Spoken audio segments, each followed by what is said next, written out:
হাজারো প্রবাসী অস্ত্রসিক্ত চোখে কাতারে অনুষ্ঠিত হয়ে গেল সাবেক প্রধানমন্ত্রী বেগম খালেদা জিয়ার গায়েবী জানাজা। বাংলাদেশ দূতাবাসের আয়োজনে বাংলাদেশের সাবেক 3বারের প্রধানমন্ত্রী বহুদল দেশনেত্রী বেগম খালেদা জিয়ার গায়েবী জানাজায় উপস্থিত হয়েছি বাংলাদেশ স্কুল প্রাঙ্গণে।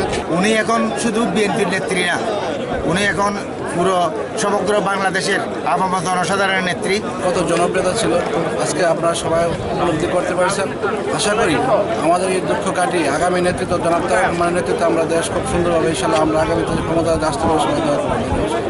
সে 1981 সাল থেকে তৎপরবর্তী এরশাদ বিরোধী আন্দোলন, হাসিনা বিরোধী আন্দোলন সহ এবং বিগত 17 বছর জেল জুলুম নির্যাতন সহ্য করে উনি বাংলাদেশের মাটিতেই অবস্থান করেছিলেন। খালেদার মৃত্যুতে বাংলাদেশের কোটি মানুষ যেমন মর্মাহত হয়েছে, কান্না করেছে, ঠিক তেমনি কাতারের বুকে কিন্তু আমরা যারা প্রবাসী বাংলাদেশি আছি আমরা সবাই মর্মাহত। আমরা নতুন এবং ফিরে আসা গ্রাহকদের জন্য নগদে চলছে ক্যাশব্যাক সহ প্রতিদিন হাজারো উপহার জেতার সুযোগ। হবে আশা আর ফেরা সারপ্রাইজ সেরা।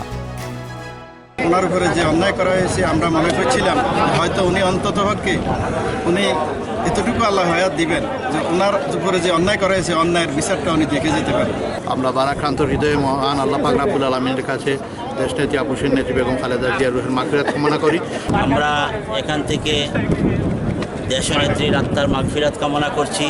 দেশনেত্রী বেগম খালেদা জিয়ার আজকে গায়েবী জানাজায় আমরা শরীক হয়েছি, যার জন্য দলমত নির্বিশেষে কাতারের সকল প্রবাসীরা এখানে একত্রিত হয়েছেন। আমাদের প্রিয় নেত্রীর জানাজাতে আল্লাহ পাক তাকে জান্নাতুল ফেরদৌস নসিব করুক। আজকে বাংলাদেশ একজন অভিভাবককে হারালো। বাংলাদেশের স্বাধীনতা সংগ্রাম থেকে শুরু করে এখন পর্যন্ত জিয়া পরিবারের যে অবদান সেটা অবিস্মরণীয়। দলমত নির্বিশেষে এক সুখাবহ পরিবেশ তৈরি হয় বাংলাদেশ স্কুল অ্যান্ড কলেজ মাঠ। আমিন ব্যাপারী, ডিবিসি নিউজ, দোহা, কাতার।